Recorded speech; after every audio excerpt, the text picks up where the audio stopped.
Thank you, Ross, for your kind introduction. As many of you know, my friend Ross has a long history with the Kurdish people. I first met with him shortly after 2003 under unusual circumstances. We were at war, helping Americans and Iraqis remove a vicious dictator.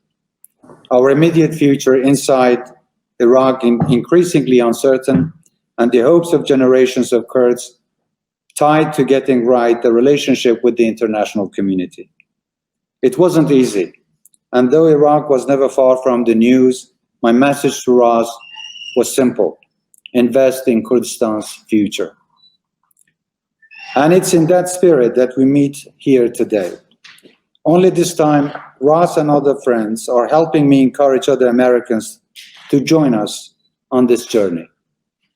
Before I go further, I want to thank the organizers, in particular, Steve Lutz and Bayan Khan, for bringing us together today.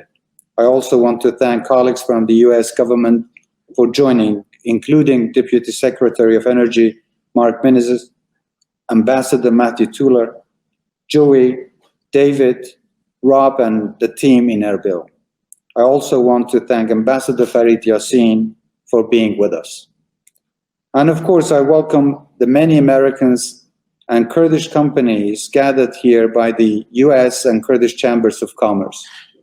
You have the potential to strengthen an already strong relationship, a relationship that grew in earnest in the 1990s when the comfort of US air patrol restored hopes for our people. It gave us an opportunity to rebuild the thousands of villages destroyed by the former regime and restore the dynamism of the Kurdish people, and embark on a journey to undo mindset of dependency purposefully engineered by the former regime. And on a day like this, I think it's fitting that we pause for a moment to reflect on our progress. The United States and Kurdistan have a decade-long partnership. In 2021, we will mark 30 years since Operation Provide Comfort spawned our modern relationship.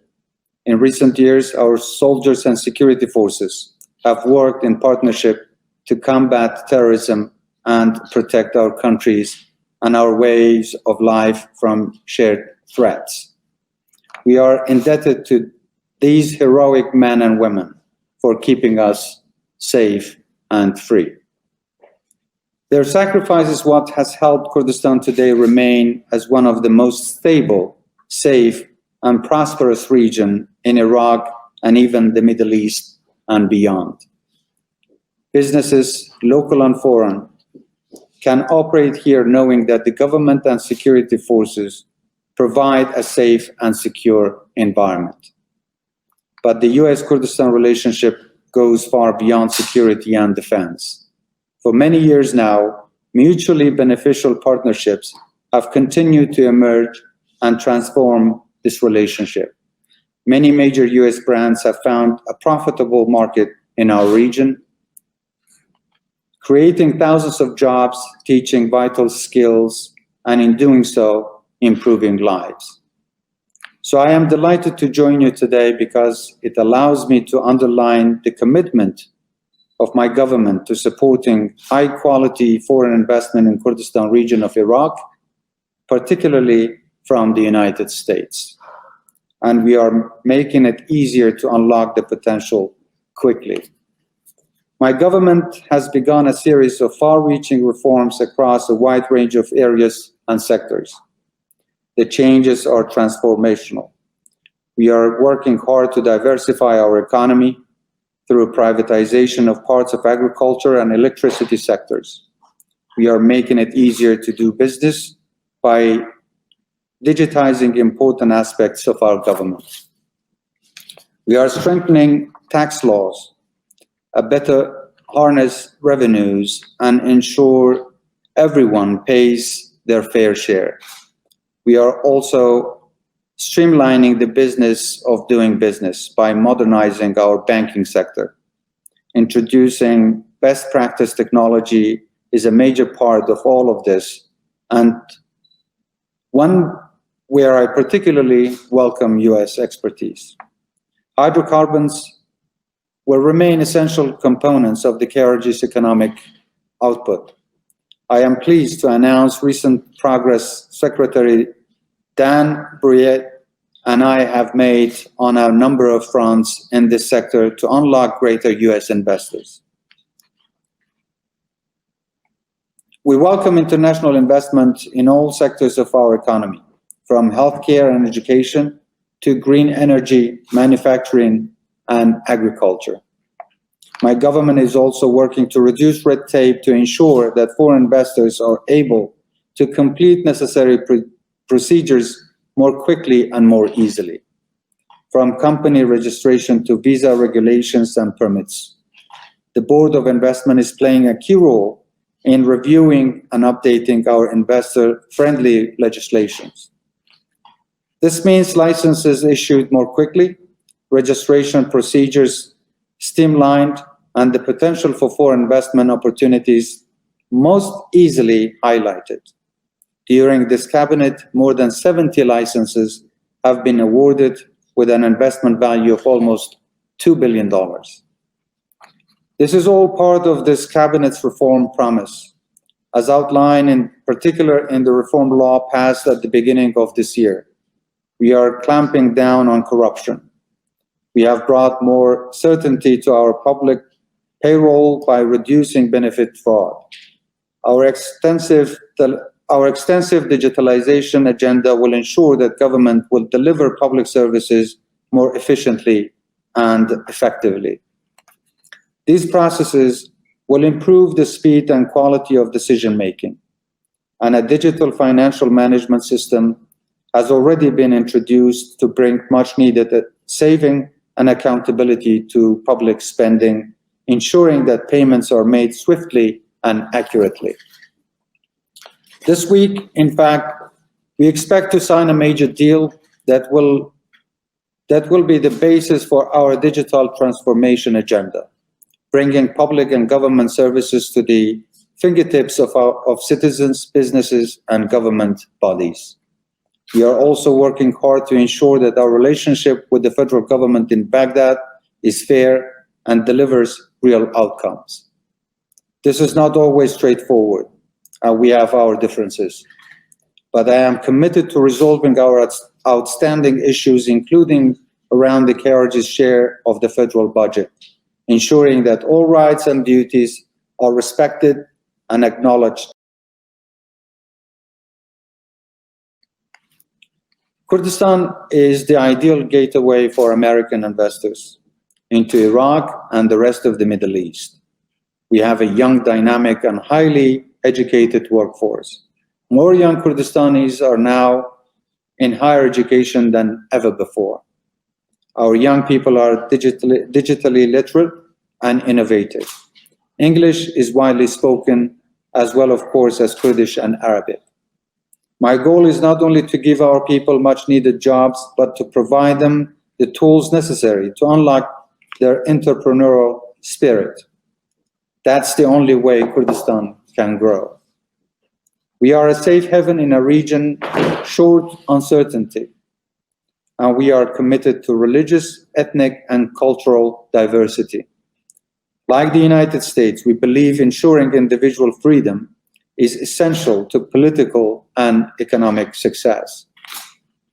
I would like to spend a few minutes discussing several sectors of our economy that I believe are particularly ripe for foreign investment today. Agriculture can once again become a vital part of Kurdistan's economy, a region that was once called the breadbasket of Iraq. Indeed, what is now Kurdistan was once one of the first places in human history to develop agriculture. Today, our region is hoping to reach economic self-sufficiency in the next 5 years and to become an exporter to other markets in Iraq and across our borders. With the right investment and policies, this can be achieved. Kurdistan region benefits from plentiful arable land and fertile soil. A conducive climate generations of agriculture expertise, and plentiful water resources. We are taking steps to reduce public sector interference, open it up for more investment and diversification, and support our farmers. And we are working hard to update and improve our agricultural infrastructure through the latest modern technology and expertise. I also believe that there are huge opportunities in Kurdistan region's infrastructure development. We are expanding our green energy supply with more and more hydro and solar power generation. We hope to become a regional hub for gas production and storage, with plans to export to other parts of Iraq and beyond. Our existing electricity infrastructure is being renewed,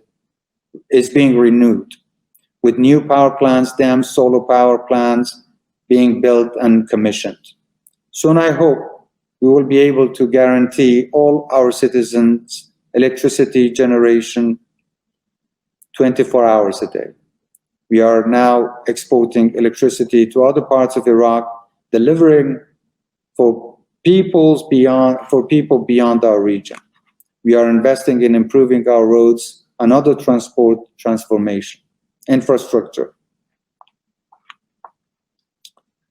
We are investing in improving our roads and other transport infrastructure. In the last few months alone, and in spite of the financial constraints imposed by the coronavirus, I have been proud to take part in the opening of numerous new bridges, roads, and expressways.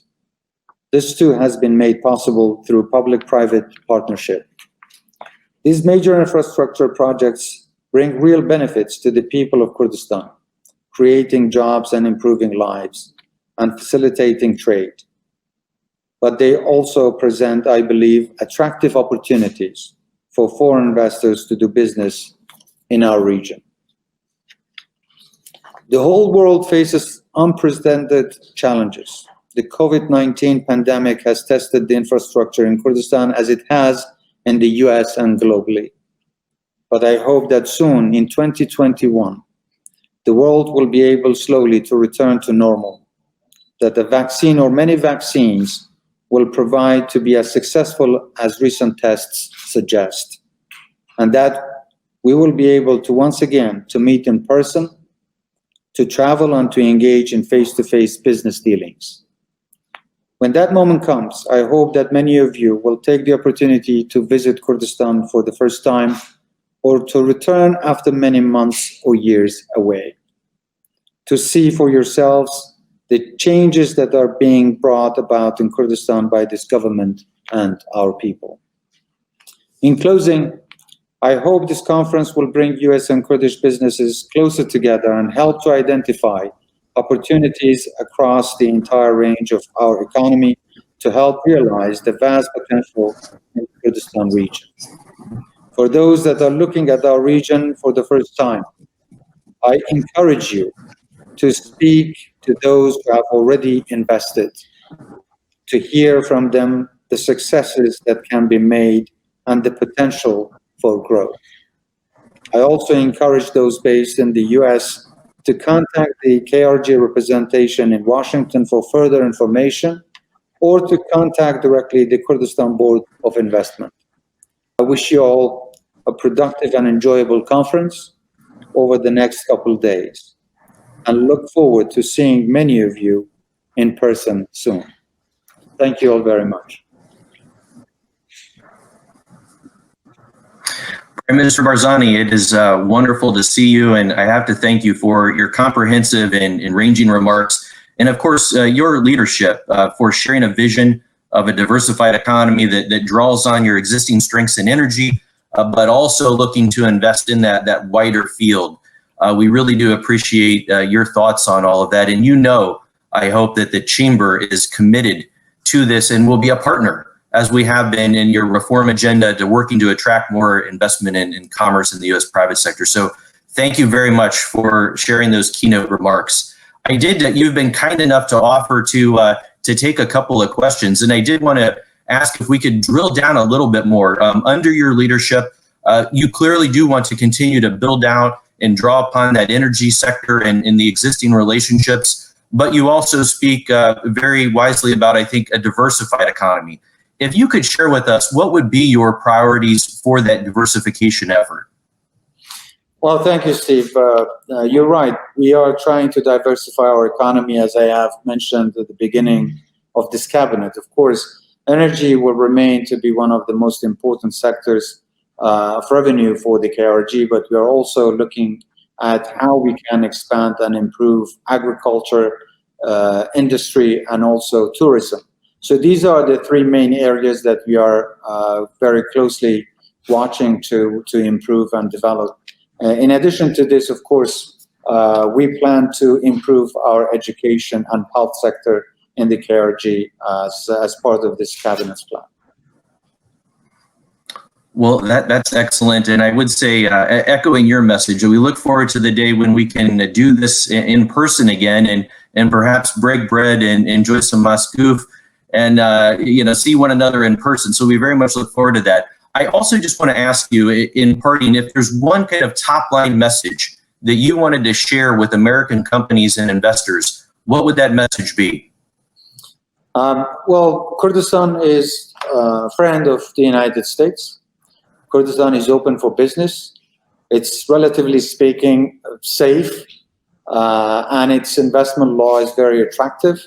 So I would really encourage all of our American friends to look at the opportunities that are here in Kurdistan to come and invest in Kurdistan, which I'm sure at the end will benefit both people of Kurdistan and the people of the United States. Well, Your Excellency, thank you so very much for making time to be with us today. Thank you for your leadership and all that you're doing to deepen and grow the relationship with the U.S. private sector. We do greatly appreciate that and really do appreciate your vision. So thank you very much. And please stay healthy, stay safe, and we look forward to seeing you again. Thank you so much. Thank you.